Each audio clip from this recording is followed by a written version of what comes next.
BSc part 3 के समस्त विद्यार्थियों का आज के इस वीडियो लेक्चर में स्वागत है। आज के वीडियो लेक्चर में हम बात करने जा रहे हैं संक्रमण धातु संकुलों के चुंबकीय गुणधर्म यानी magnetic properties of transition metal complexes. पिछले वीडियो लेक्चर्स में हमने संक्रमण धातु संकुलों के बारे में या संक्रमण धातु संकुलों से संबंधित विभिन्न पहलुओं के बारे में हमने विस्तार से जानकारी प्राप्त की थी और आज के इस वीडियो लेक्चर में देखिए हम संक्रमण धातु संकुलों के चुंबकीय व्यवहार के बारे में बात करने जा रहे हैं। देखिए जो मैग्नेटिक फोर्स होता है या चुंबकीय बल होता है, चुंबकीय बल उसका संबंध किससे होता है? गतिशील आवेशों से होता है। इनका संबंध किससे होता है? गतिशील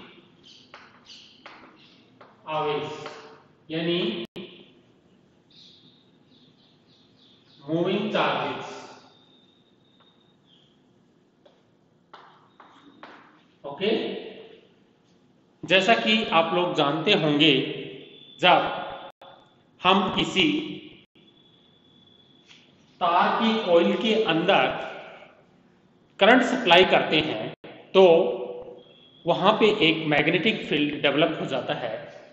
तो वो मैग्नेटिक फील्ड जो है क्यों डेवलप होता है?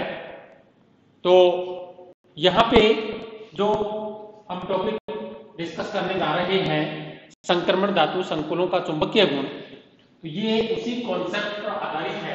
देखिए ये हमने एक कोण लिया है, इस कोण के चारों ओर अगर हमने किसी धातु से बने हुए वायर की हमने इस प्रकार से एक कुंडली बना दी है और इसके अंदर जब हम करंट सप्लाई करेंगे तो ये जो कॉइल है इसका जो अंदर वाला जो कोर पार्ट है यहाँ पे एक मैग्नेटिक फील्ड डेवलप हो सकता है।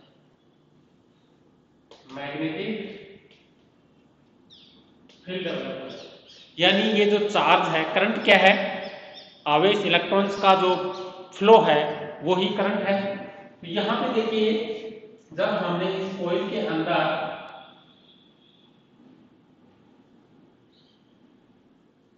करंट पास किया है तो ये करंट एक सर्कुलर पथ को फॉलो करते हुए इधर से इधर मूव कर रहा है।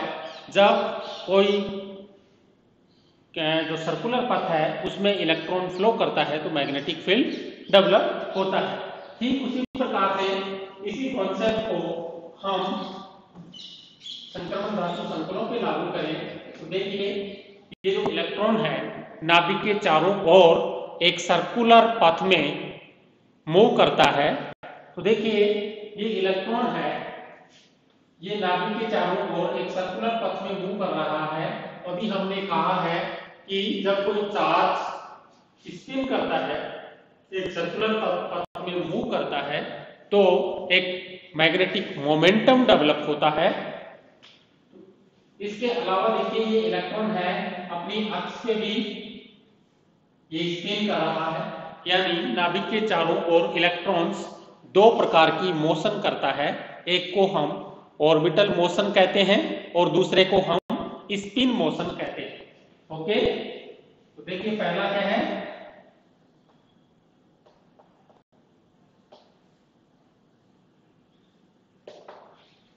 Orbital motion.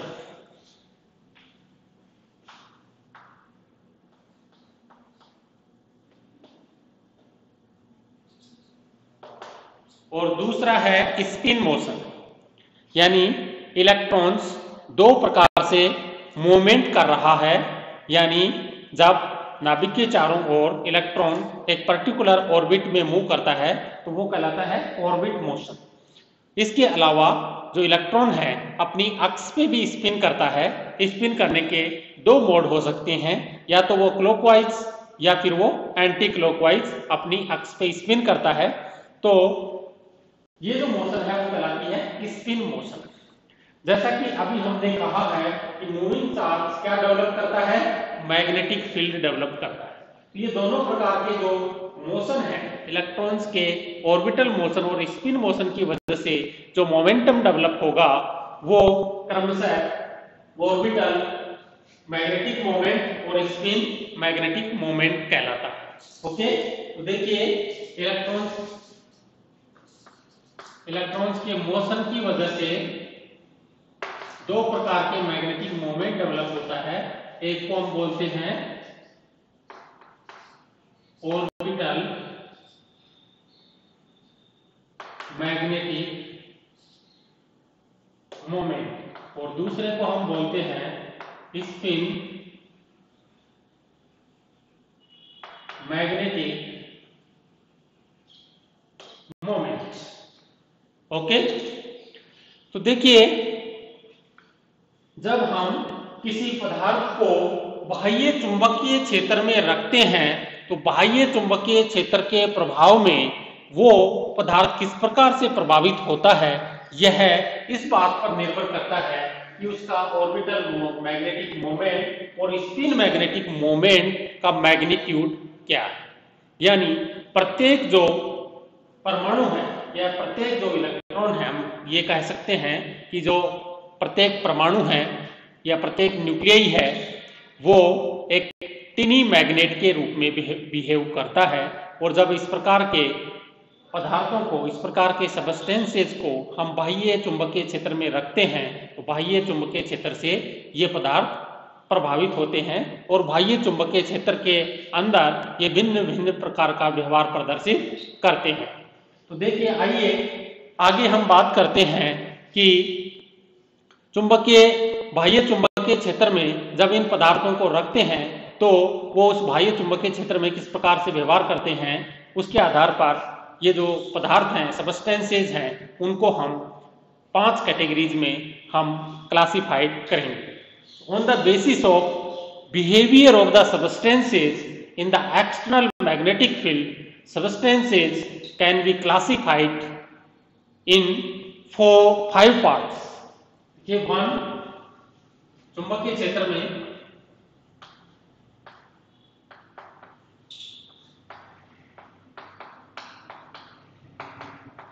व्यवहार के आधार पर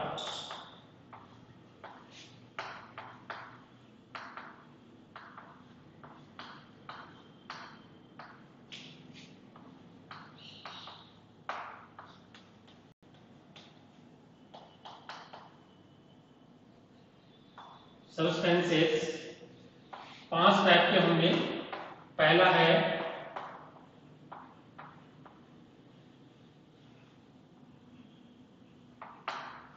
पैरामैग्नेटिक सबस्टेंसेस, इनको हम बोलते हैं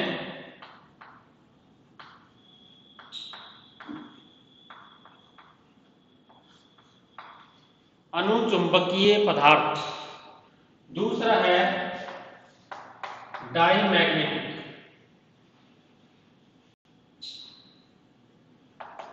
इनको हम बोलते हैं प्रतिचुंबकीय।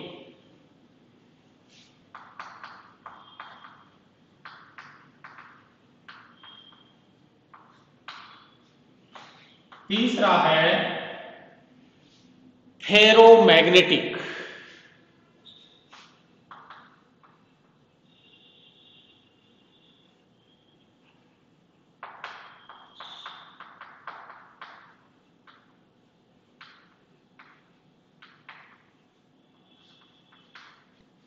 लोह चुंबकीय। चौथा है एंटी फेरोमैग्नेटिक,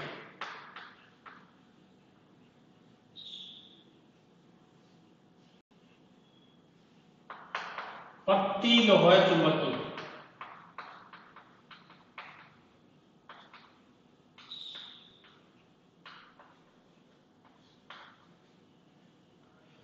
और आखिरी है, अंतिम है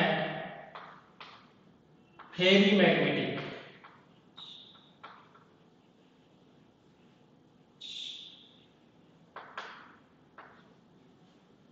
देखिए जब हम पदार्थों को बाह्य चुंबकीय क्षेत्र में रख रहे हैं तो बाह्य चुंबकीय क्षेत्र में वो पदार्थ किस प्रकार से व्यवहार करता है, इसके आधार पर पदार्थों को हमने 5 भागों में विभाजित किया है। पहला है पैरामैग्नेटिक पदार्थ, दूसरा है डाईमैग्नेटिक, तीसरा फेरोमैग्नेटिक, चौथा एंटी फेरोमैग्नेटिक, पांचवा फेरी मैग्नेटिक। देखिए यहाँ पे क्या डिफरेंस है, यहाँ पे फेरी है, यहाँ पे फेरो है। तो आगे जब हम 1 बाय 1 करके इन पदार्थों के गुणधर्मों के बारे में और इनकी जो प्रॉपर्टीज हैं, कैरेक्टरिस्टिक्स हैं, उनके बारे में जब हम पढ़ेंगे तो ये बात क्लियर हो पाएगी कि ये पदार्थ बाह्य चुंबकीय क्षेत्र में भिन्न भिन्न प्रकार से क्यों व्यवहार करते हैं। तो देखिए सबसे पहले हम बात करने जा रहे हैं अनुचुंबकीय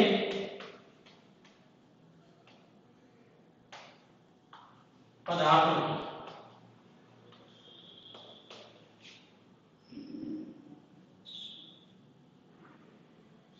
पैरामैग्नेटिक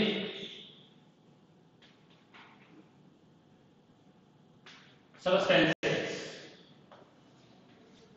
देखिए ये वो पदार्थ होंगे जिनको बाह्य चुंबकीय क्षेत्र में रखने पर ये पदार्थ बाह्य चुंबकीय क्षेत्र के प्रति आकर्षित होते हैं, यानी इन पदार्थों की उपस्थिति से बाह्य चुंबकीय क्षेत्र की इंटेंसिटी में एक लिटिल बिट इंक्रीज हो जाता है। इस प्रकार के पदार्थ अनुचुंबकीय पदार्थ कहलाते हैं, पैरामैग्नेटिक सब्सटेंसेस कहलाते हैं। ये पदार्थ वो पदार्थ होंगे जिनमें अयुग्मित इलेक्ट्रॉन्स पाए जाते हैं। एक अयुग्मित इलेक्ट्रॉन से स्टार्ट करते हुए और 2, 4, 5 अयुग्मित इलेक्ट्रॉन्स की संख्या तक इनमें अयुग्मित इलेक्ट्रॉन्स पाए जा सकते हैं और उसी के अनुरूप इनका जो पैरामैग्नेटिज्म है वो हम कैलकुलेट कर सकते हैं। तो देखिए जब हम इस प्रकार के पदार्थों को यानी अनुचुंबकीय पदार्थों को शक्तिशाली यानी स्ट्रॉन्ग एक्सटर्नल मैग्नेटिक फील्ड के अंदर रखते हैं तो ये पदार्थ इस प्रकार से व्यवस्थित हो जाता है, राइट। और अगर हम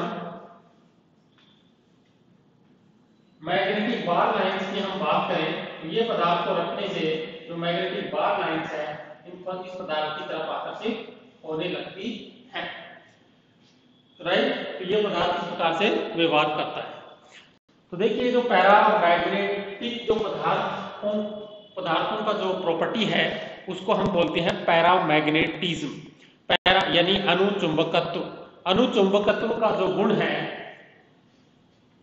वो उन सभी पदार्थों में या ट्रांजिशन मेटल कॉम्प्लेक्सेज में पाया जाएगा जिसमें कम से कम एक अयुग्मित इलेक्ट्रॉन हो।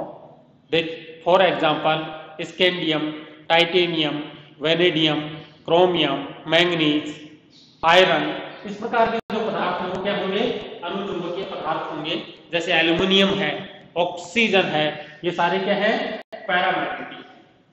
तो देखिए ये जो पैरामैग्नेटिज्म है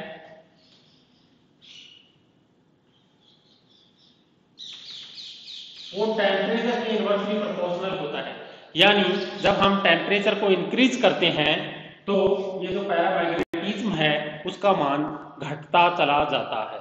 ओके, ये बात क्लियर हुई।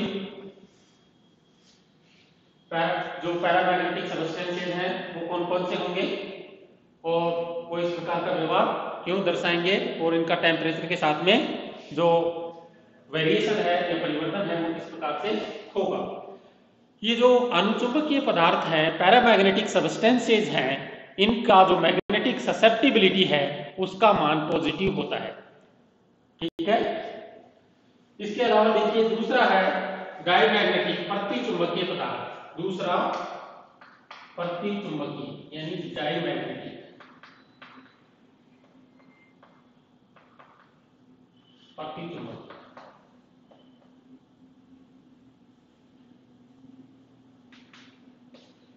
डाईमैग्नेटिक पदार्थ या डाईमैग्नेटिक सब्सटेंसेज वो सब्सटेंसेज होंगे जब उनको बाह्य चुंबकीय क्षेत्र में रखने पर ये पदार्थ बाह्य चुंबकीय क्षेत्र की तीव्रता को लिटिल बिट डिक्रीज कर देते हैं, यानी बाह्य चुंबकीय क्षेत्र से ये प्रतिकर्षित होते हैं।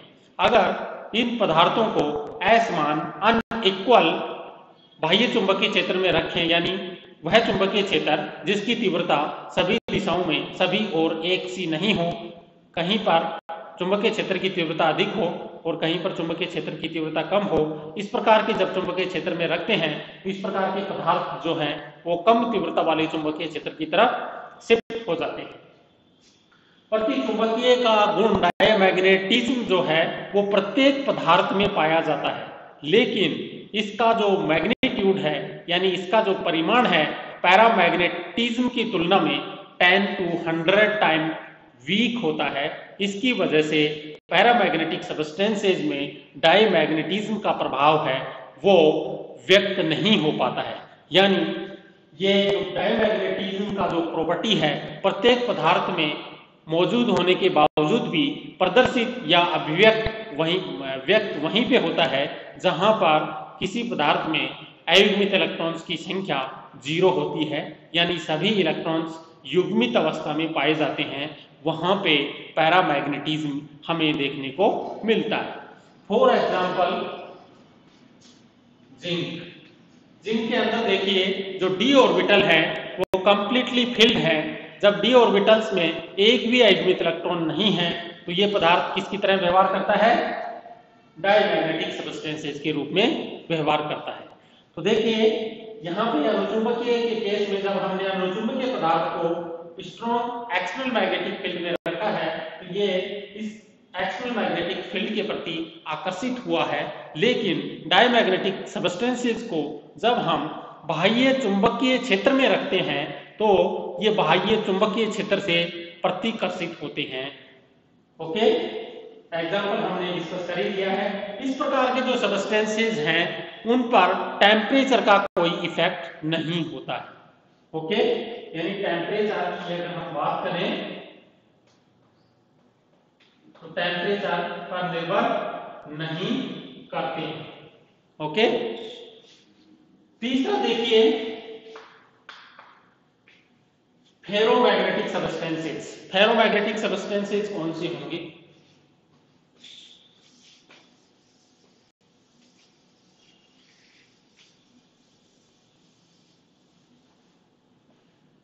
देखिए फेरोमैग्नेटिक सब्सटेंसेस में जो मैग्नेटिक मोमेंट है वो इन the absence of external magnetic field यानी H0 जब नहीं लगाया गया है तब इनका जो मैग्नेटिक मोमेंट है वो हैप्जार्डली अरेंज होता है इस प्रकार से। ये क्या है?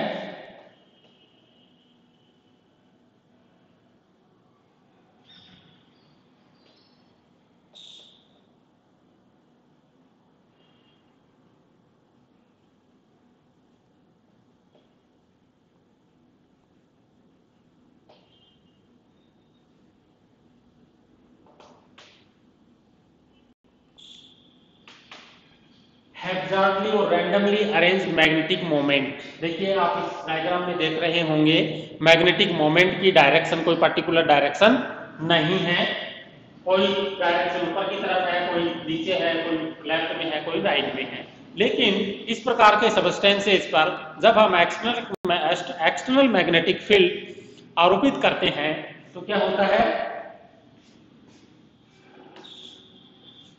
ये इस प्रकार से अरेंज हो जाते हैं, यानी H0 की प्रेजेंस में इनका जो मैग्नेटिक मोमेंट है एक पर्टिकुलर डायरेक्शन की तरफ अलाइन हो जाता है। तो इस प्रकार के सब्सटेंसेस क्या कहलाएंगे? फेरोमैग्नेटिक सब्सटेंसेस कहलाएंगे।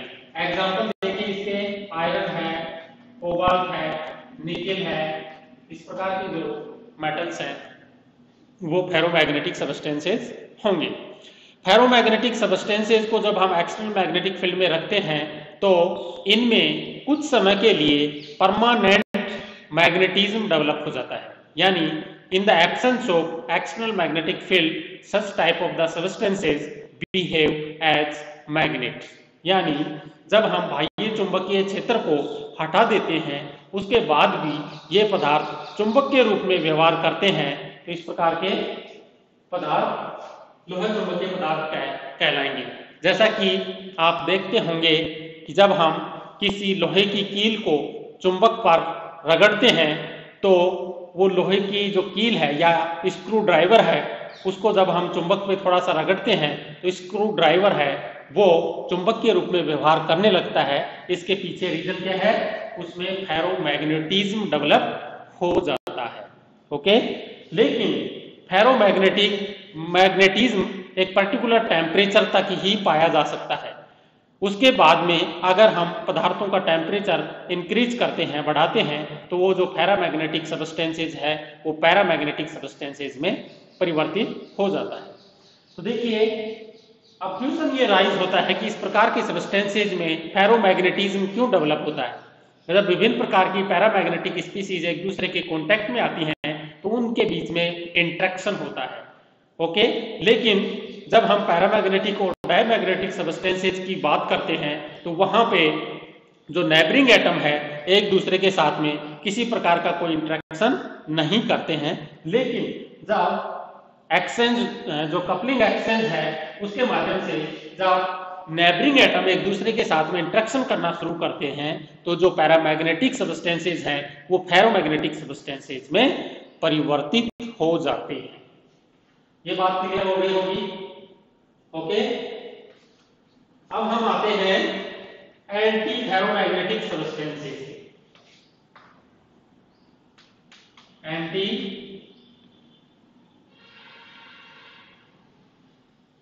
Ferromagnetic substances. Anti ferromagnetic substances या जो एंटी फेरोमैग्नेटिज्म है वो क्या होता है, तो इसमें देखिए ये डायग्राम के माध्यम से आप इस बात को अच्छे से समझ सकते हैं कि एंटी फेरोमैग्नेटिज्म आखिर में होता क्या है।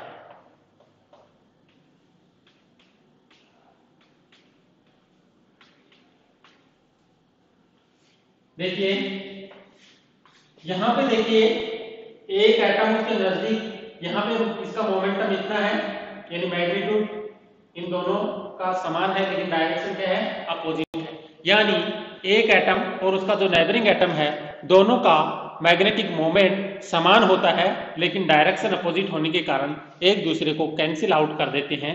तो इस प्रकार का जो प्रभाव है वो कहलाता है एंटी मैग्नेटिज्म, और इस प्रकार के जो सबस्टेंसेज हैं वो एंटी फेरोमैग्नेटिक सबस्टेंसेज कहलाते हैं।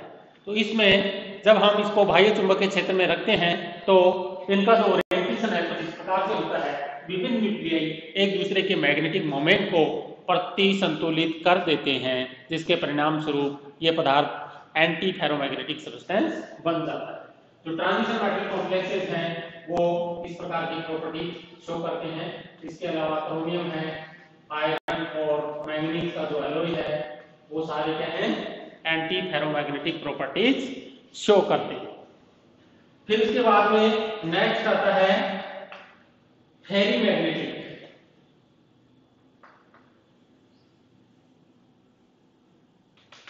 फेरीमैग्नेटिक सबस्टेंसेज कौन से होंगे?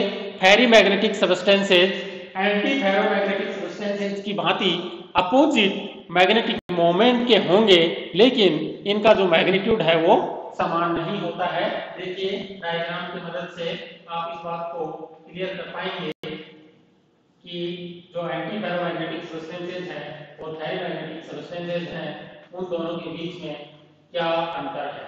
तो देखिए यहाँ पे ये एक दूसरे को कैंसिल आउट तो कर रही हैं, यानी एक एटम का जो मैग्नेटिक मोमेंट है वो उसके समीप स्थित एटम के मैग्नेटिक मोमेंट को प्रतिसंतुलित कंप्लीट रूप से नहीं कर पा रहा है, यानी आंशिक रूप से वो उसको कैंसिल आउट कर रहा है। तो इस प्रकार के जो सबस्टेंसेज हैं वो क्या कहलाएंगे, फेरीमैग्नेटिक सबस्टेंसेज कहलाएंगे, और ये जो गुण है वो फेरीमैग्नेटिज्म कहलाता है। तो देखिए इसका एग्जांपल क्या है, मैग्नेटिक जो गार्नेट है, मैग्नेटिक गार्नेट है, उसमें इस प्रकार के जो प्रॉपर्टीज हैं वो हमें देखने को मिलती है। इसके अलावा फेराइट्स हैं, जैसे